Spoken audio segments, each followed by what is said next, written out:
Bila kita baik amalan, barulah kita jadi orang yang terbaik. Jadi para peserta sekalian, kita mengatakan tujuan Allah Subhanahu Wa Taala lahirkan kita dunia, Allah nak uji kita, liyabluwakum ayyukum ahsanu amala. Tuhan kata, aku nak tengok siapa di kalangan kamu yang terbaik amalan. Maka sudah pasti orang yang terbaik amalan itu sebagaimana yang disebut oleh Nabi sallallahu alaihi wasallam ataupun para ulama telah mengambil dua istinbat daripada hadis Nabi sallallahu alaihi wasallam yang nak jadi amalan itu terbaik, syarat yang pertama iaitu ikhlas. Syarat yang pertama ikhlas, dan syarat yang kedua mestilah kita melakukan amalan-amalan yang tidak menyalahi peraturan ataupun ajaran Nabi sallallahu alaihi wasallam. Manakala kita buat menyalahi peraturan, maka kita mengatakan itu satu perbuatan yang tidak baik. Satu perbuatan yang cukup tidak baik. Rugi, kerja letih, tapi tidak ada pulangan yang panjang untuk akhirat.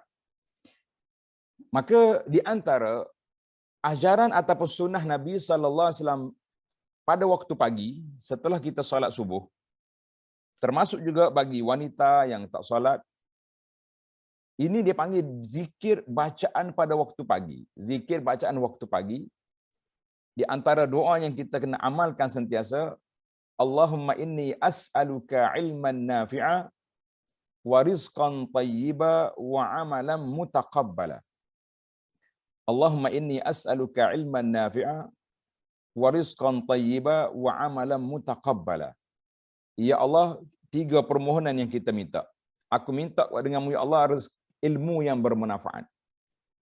Ilmu yang bermanfaat, tak kira ilmu apa sekalipun, ilmu agama, ilmu perubatan, ilmu engineer, ilmu apa saja ilmu yang bermanfaat kita minta Allah Taala anugerahkan kepada kita. Wariskan tayyibah, dan kita minta rezeki yang baik. Rezeki yang baik itu maknanya halal, yang sesuai dengan keadaan kita. Bukan makna rezeki yang baik itu mesti banyak. Ada katanya sikit pun baik. Ada orang yang tak banyak rezeki tapi dia hidup senang. Ada orang yang banyak dia punya harta tapi hidupnya susah. Kita mengatakan itu tidak mencapai tahap yang sepatutnya. Kemudian permohonan kita yang ketiga, wa amalan mutaqabbala, ya Allah terimalah segala amal kebajikan baik yang kita buat.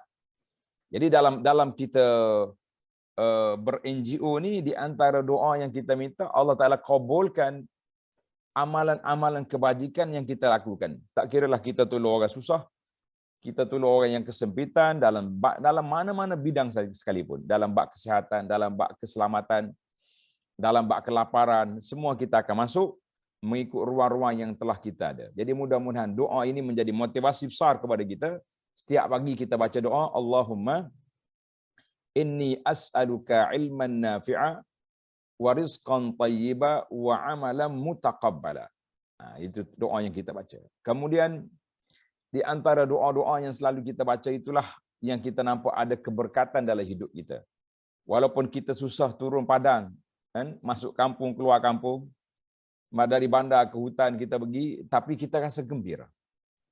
Masa kita tidak terbuang, tetapi masa kita iaitulah digunakan sepenuhnya untuk membantu orang-orang yang memerlukan. Karena itulah dikatakan bahawa setiap orang tanya Nabi sallallahu alaihi wasallam, apakah kita boleh pahala beri makan kepada hayawan, membantu hayawan? Nabi kata likulli kabidin ratbin ajrun. Setiap makhluk yang bernyawa, kita beri dia tu makanan, itu sudah kita dapat pahala. Jadi bagaimana kita boleh bayangkan kalau kita beri pada manusia, orang-orang yang baik-baik, pertolongan kepada orang yang memerlukan, kita mengatakan ini satu perbuatan yang cukup baik, cukup besar. Jadi sempena yang kita duduk di awal pertengahan Ramadan, hari ini sudah 14. Doa yang selalu kita minta dengan Allah Azza wa Jalla, tiga permohonan besar yang kita minta, iaitu Allahumma sallimni li Ramadan wa sallim Ramadana li wa tasallamhu minni mutaqabbala. Ya Allah, sampaikan kami ke Ramadan. Kita kata alhamdulillah sudah sampai separuh. Tapi doa ni kita teruskan supaya kita sampai ke akhir Ramadan. Kita nak doa sampai ke mana? Sampai ke akhir Ramadan. Kita tak mau doa separuh-separuh je. Kita tak mau sampai tengah jalan, kita tak sudah, kan? Ataupun tak lengkap. Permohonan kita yang kedua, wasallim Ramadanali, ya Allah serahkanlah Ramadan kepadaku. Artinya kita minta supaya Ramadan ini Allah Ta'ala beri kepada kita anugerah, dapat kita makmurkan, dapat kita sempurnakan semaksimal mungkin waktu yang berkat, waktu yang ada ini untuk kita beribadat kepada Allah Azza wa Jalla dengan sebaik-baik mungkin. Kemudian permohonan kita yang ketiga sama dengan doa yang pada waktu pagi tadi. Wa tasallamhu minni mutaqabbala, ya Allah terimalah daripada kami apa amalan-amalan kebajikan yang kami lakukan itu, kita minta Allah kabulkan. Jadi ini permohonan kita, permohonan para ulama salafus saleh menjelang Ramadan dan ketika Ramadan, bahkan selepas Ramadan mereka berdoa lagi kepada Allah supaya Allah kabulkan apa yang kita buat, yang kita lakukan itu. Maka dengan ini kita katakan gerak kerja NGO ni kerja kebajikan yang besar pahala dia, mengikut apa yang kita lakukan, di mana saja peluang yang kita ada, kan? Apa saja ruang yang kita boleh bantu, kita bantu orang. Kita mengatakan ini satu amalan yang cukup murni. Sebab apa? Ada satu kisah menarik kisah ni. Kisah ni seorang yang bernama Abdullah Al-Umari. Abdullah Al-Umari ini seorang ahli ibadat. Kuat ibadat dia. Dia panggil Al-Abid. Al-Abid. Dia tengok Imam Malik tak keluar. Asyik asyik duduk mengajar, ya, duduk menyebarkan ilmu je di masjid. Macam tak nampak ibadat. Dia pun tulis surat pada Imam Malik mengajaknya untuk menyendiri, beruzlah dan beribadat, dalam beribadat dan beramal. Yakni bukan seperti amalai Malik sekarang, duduk mengajar orang penuh pena di Masjid Nabawi, orang duduk dengar kuliah dia kata mari kita diam-diamnya kita duduk sembunyi dan kita bertapa beruzlah, kata orang. Orang Melayu kata bertapa, tapi yang betulnya beruzlah. Maka Imam Malik telah tulis satu kata-kata yang menarik. Dia kata apa? Kata Imam Malik, sesungguhnya Allah membahagikan amalan hamba-hambanya itu sebagaimana Allah membahagikan rezeki mereka. Nah, ini yang kita nak ni. Allah bagi amalan sama seperti Allah bagi rezeki. Mungkin seorang itu dibukakan pintu amalannya melalui solat sunat. Oh, dia solat sunat, jaga maintain sungguh. Saya selalu kempen solat sunat, dia panggil solat sunat, solat projek mega mampu milik kan. Solat sunat, projek mega mampu milik. Maknanya kita jaga solat sunat qabliyah, ba'diyah, jaga solat witir, jaga solat tahajud, jaga solat duha. Tapi dia tak banyak puasa sunat. Ada orang yang suka bersedekah, tapi tak banyak puasa.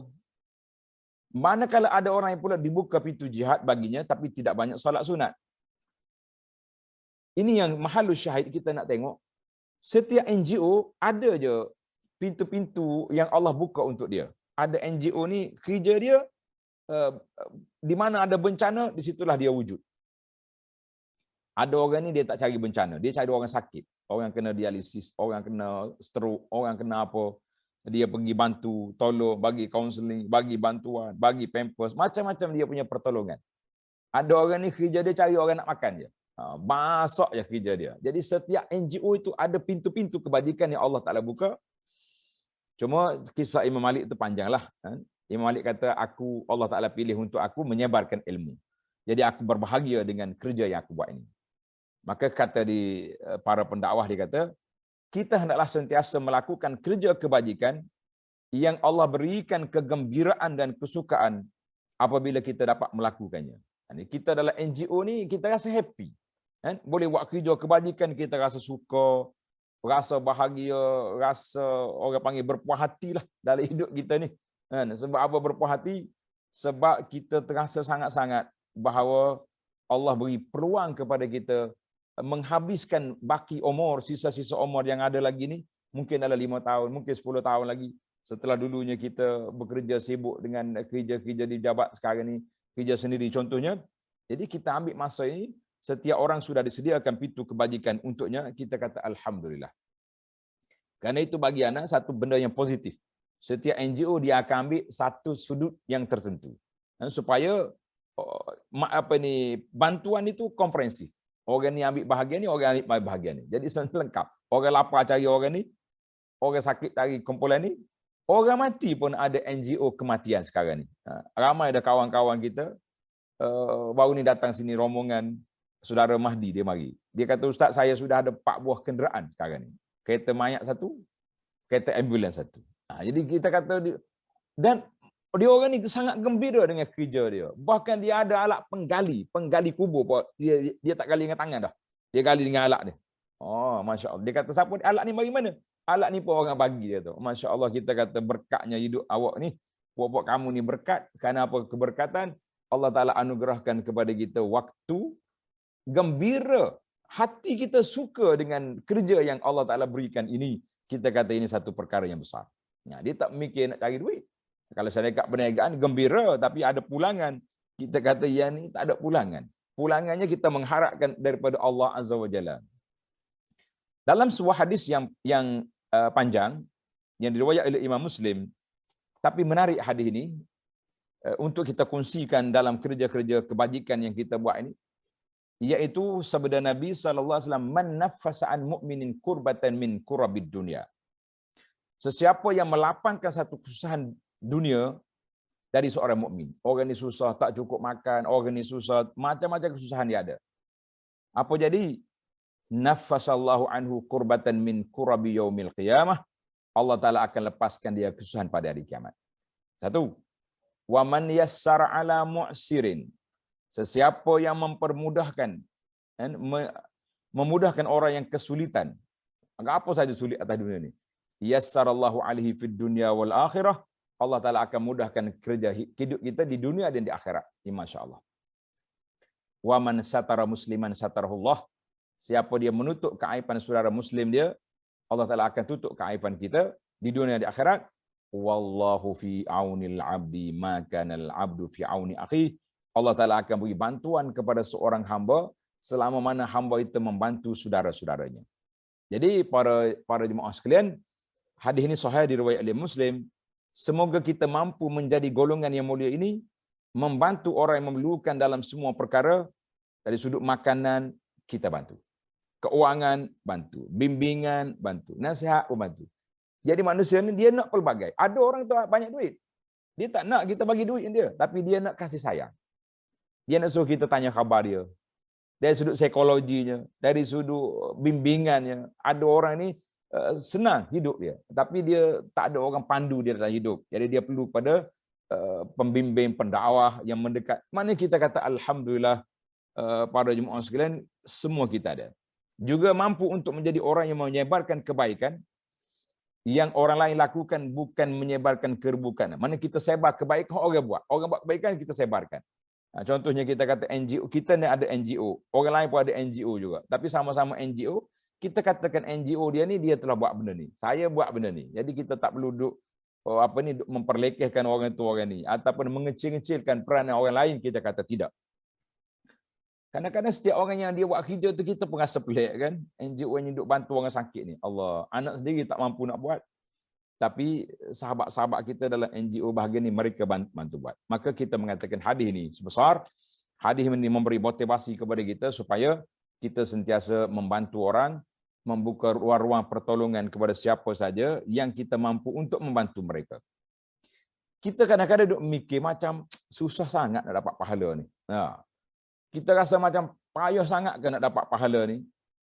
Bukannya payah tuan-tuan. Mana siapa dia kata payah?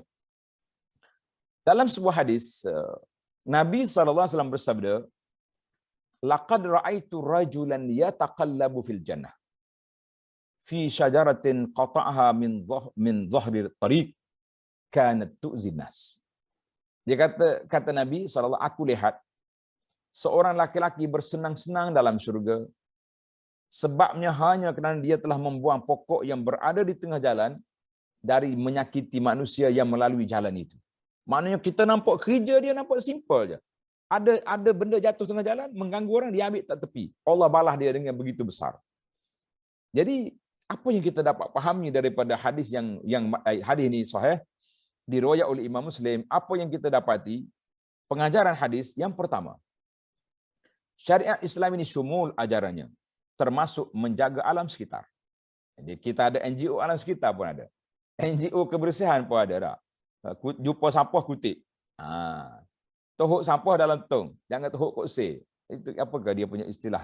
Lama dah tak sebut istilah NGO apa ni kebersihannya. Jumpa sampah kutip, jangan tohuk koksir. Itu dia kata. Kemudian di antara amalan yang kecil pada pandangan manusia tetapi besar di sisi Allah Azza wa Jalla apabila kita melakukan kerja yang kecil ini dengan niat semata-mata kerana Allah Azza wa Jalla. Yang ketiga, luasnya rahmat Allah terhadap hamba-Nya. Ruahnya rahmat Allah terhadap hamba-Nya. Yang keempat, kepentingan akhlak menjaga hak dan keselamatan. Yang kelima, jangan buang sampah merata-rata dan juga memberi pertolongan kepada orang, itulah yang kita baik. Bila mari bulan Ramadan, apa fokus kita? Memberi makan kepada orang yang berpuasa. Ini dia panggil selain daripada orang lapar, orang-orang yang kelaparan ni, satu lagi kelebihan yang Allah Taala anugerahkan kepada kita pada bulan Ramadan ini, iaitulah beri makan kepada orang. Kita beri makan kepada orang yang memerlukan. Jadi bila kita jumpa orang perlu, kita pun bagi. Baik. Kalau orang itu berbuka puasa, ini fokus kita kepada buka puasa. Para jemaah sekalian, bab buka puasa ni dia tak terikat. Dia tidak terikat dengan orang kaya atau orang miskin, tidak. Tak terikat pada orang kaya atau orang miskin. Asalkan dia puasa, Nabi sebut dalam hadis, man fattara sa'iman kana lahu mislu ajrihi. Siapa dia beri makan kepada orang berpuasa, maka dia akan mendapat pahala yang sama dengan orang berpuasa itu dalam keadaan pahala orang tersebut tidak berkurang walaupun sedikit. Jadi pahala orang itu sama, tak kurang, tapi kita boleh meraih pahala orang berpuasa. Sebab itu ana syorkan kepada pihak masjid supaya kita jangan jadikan buka puasa eksklusif. Hari ni orang ni, hari ni orang ni. Bermakna dalam setahun tu hanya 30 orang boleh ambil pahala orang puasa di masjid kita. Habis macam mana yang betulnya? Yang lebih baiknya, ini pandangan saya. Lebih baiknya kita kongsikan pahala tu. Kita kata tuan masuk dalam tabung. Masjid kita ni 2,000 satu hari. Kita catukan. Mana ada orang bagi 100, ada orang bagi 1,000, ada orang bagi 2,000. Maknanya bermakna setiap hari kita dapat meraih pahala, meraih pahala untuk mendapat keampunan, mendapat pahala orang buka puasa tu setiap hari kita dapat. Tapi mengikut saham aset yang kita ada lah, mengikut aset yang kita ada. Baik, kita pergi lagi kepada sebab kita ada masa terhad kan. Satu kes, ini menarik satu cerita ni. Seorang wanita bawa minyak kepada seorang ulama besar. Dia kata gunakan minyak ini untuk mencerahkan masjid. Dalam masjid juga dah, tapi nak suruh orang panggil nampak lebih ceria, lebih cerah lagi. Maka ulama itu berkata, manakah yang lebih kamu suka? Cahaya naik sampai ke atap atau cahaya naik sampai ke aras? Oh, dia kata mesti cahaya naik ke aras. Naik kepada Allah Azza lebih tinggi. Kata ulama itu, minyak ni kalau dituang dalam lampu hanya naik ke atap je. Tapi kalau dituang ke dalam makanan orang fakir miskin yang kelaparan, insya-Allah cahayanya naik sampai ke aras, maka gunakanlah minyak ni untuk beri makan si miskin. Karena itulah kata di para ulama, isba'us sajid ahsan min zinatil masajid. Kenyangkan sajid mana orang bersujud. Maknanya kita beri orang makan kenyang lebih baik daripada kita menghabiskan duit menghiaskan masjid. Sekarang ni masjid masya-Allah 5-4-5 juta satu-satu masjid kan. Tapi ingat di tepi masjid kita ada lagi orang-orang yang miskin, orang-orang yang memerlukan kepada bantuan, kita lupa. Baik para ulama sekalian, bila kita cakap kita dengan NGO, bermakna kita ni kita ada harta. Pernah satu hari Nabi tanya sahabat-sahabat, Nabi mengatakan seorang hamba itu dia kata hartaku. Maka Nabi jawab, harta kita ni 3 saja. Yang jadi milik kita 3. Apa yang telah kita makan, pakaian yang telah kita pakai dia rusak, au a'ta faqtana, ataupun kamu bagi kepada orang dan kamu telah pun memiliki pahala yang besar. Itu je harta kita. Wa masiwa zalika fa huwa zahibun wa tarikuhu linnas. Yang lebih daripada itu dia akan pergi dan hilang, ditinggalkan kepada orang lain.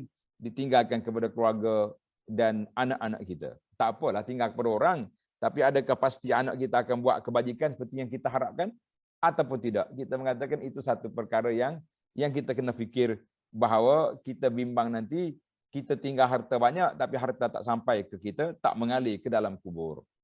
Baiklah, itu di antara motivasi tentang kedudukan kita sebagai seorang orang yang bekerja untuk mencari keredaan Allah Azza wa Jalla, mencari pahala di sisi Allah.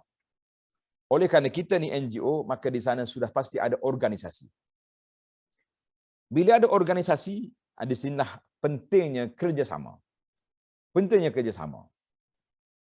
Sebab kalau masing-masing ikhlas, dia tak kira siapa dia jadi ketua, kita akan patuh, kita akan taat dengan pendekatan syura yang kita ambil. Tapi kalau orang ni minat nak jadi ketua, berebut-rebut jadi ketua, maka timbullah perkara yang tidak baik. Seorang ulama salaf nama dia Syekh Al-Fudail bin Iyad. Fudail bin Iyad ni masyhurlah rahimahullah, dia kata, tidaklah seorang itu cintakan kedudukan sebagai ketua, melainkan dia akan terkena penyakit hasad. Dia dengki bila orang lain naik, dia akan dengki. Penyakit khianat. Suka mencari-cari aib orang dan tidak suka disebut kebaikan orang lain. Jadi kita ketepikan benda-benda ini. Kita kata kita ni buat kerja banyak, tapi tiba-tiba orang puji orang lain. Puji kat pegawai kita, staf kita. Oh, dia dapat kepujian. Kita ketua, orang tak puji, ataupun kita penyelaras tapi orang tak kenal pun. Kita kata kalau itu adalah satu anugerah Allah Subhanahu Wa Taala kepada kita, yang kita naknya kita tak mau penyakit-penyakit yang ada dalam hati, terutama sekali kita yang sama-sama gerak kerja dakwah, gerak kerja NGO ni, biarlah kita bersatu hati, tidak ada hasad, tidak ada perasaan yang tidak baik, dan masing-masing bertoleransi, tolong-menolong. Mungkin kita bagi kerjasama yang cukup mantap, yang cukup rapat, supaya kita mendapat keberkatan dalam gerak kerja yang kita buat. Kita kata alhamdulillah, walaupun kita penat, tetapi kita mempunyai tanggungjawab untuk menjalankan tugas-tugas yang besar, lebih-lebih lagi NGO yang besar dananya. Ada NGO yang berpuluh juta, yang berjuta-juta dia punya dana. Maka di sanalah amanah dan tanggungjawab yang agak berat terpikul di atas bahu kita, sebab orang beri sebab dia percaya dengan kita. Tiba-tiba kita pula tak jalankan tugas. Hari ni orang duduk sibuk, dia kata ada setengah orang tu dana dia besar tapi aktiviti tidak ada. Kita kata ini satu perbuatan yang tidak sihat. Maka pada saat ini kita kata kita banyak tanggungjawab. Tanggungjawab kita menjagakan keluarga, tanggungjawab menjaga pejabat kita, tanggungjawab jaga organisasi kita. Maka kita sibuk semacam-macam. Hari ini kita banyak tanggungjawab, tetapi mungkin besok kita sudah tidak ada lagi tanggungjawab, maknanya tetapi kita akan dipertanggungjawabkan di hadapan Allah Azza wa Jalla. Jadi itulah yang kita kena sedar, bahawa tanggungjawab yang diberi ini perlu kita laksanakan dengan cara baik, sebab kita bimbang nanti kita terjebak dengan perkara yang tidak baik, sedangkan itu adalah amanah daripada Allah kepada kita. Jadi kita uruskan organisasi kita dengan penuh tanggungjawab dan mengikut apa yang kita minta. Ini ada setengah orang ni NGO dia biasalah, NGO ni kita ambil derma daripada orang, tapi peratus pula tinggi. Peratus diambil ya. Jadi kita kata peratus tu biar cukuplah sekadar untuk kegunaan pejabat kita. Yang lain-lain itu kita buat kerja kerana Allah Azza wa Jalla. Ni ramai orang mari ni. Dia jumpa, dia kata, Ustaz, saya nak jadi wakil ejen, nak tolong kutip derma bagi pihak pondok. Kata berapa peratus? Dia kata kita akan ambil antara 30 hingga 40%. Boleh runding. Kata kalau 30%, makna orang bagi RM100, 70 dia dapat ke tabung kita, 30 lagi dapat ke pemungut. Jadi pemungut tu duduk tunggu di tepi jalan je. Kita mengatakan itu tanggungjawab yang tidak baik. Jadi kita boleh ambil sekadar pengurusan. Karena itulah Nabi SAW memperingatkan, kullukum ra'in, setiap kita adalah mempunyai tanggungjawab. Setiap orang bertanggungjawab dengan orang-orang yang di bawah jagaannya. Jadi mudah-mudahan kita semua termasuk di kalangan orang yang dipimpin oleh Allah Azza wa Jalla dapat melaksanakan tanggungjawab yang besar. Maka Nabi SAW bersabda, Nabi mengatakan, al-mu'minul qawi khairun wa ahabbu ila Allah minal mu'minid dha'if. Orang mukmin yang kuat lebih disukai oleh Allah daripada mukmin yang dhaif. Tapi orang mukmin semuanya baik.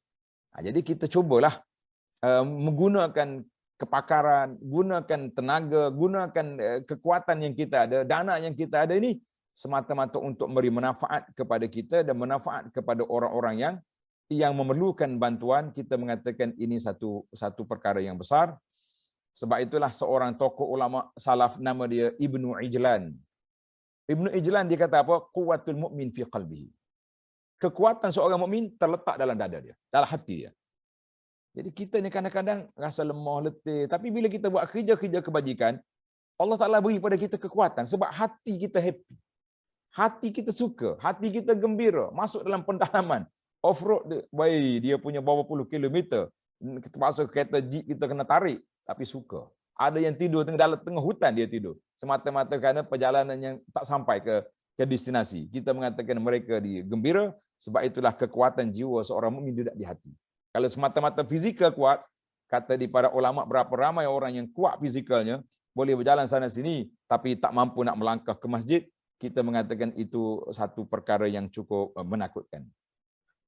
Baiklah para jemaah sekalian, oleh kerana kita masih ada lagi berpeluang di bulan Ramadan ini, kita banyaklah berdoa kepada Allah Azza wa Jalla supaya Allah Taala bebaskan kita daripada api neraka.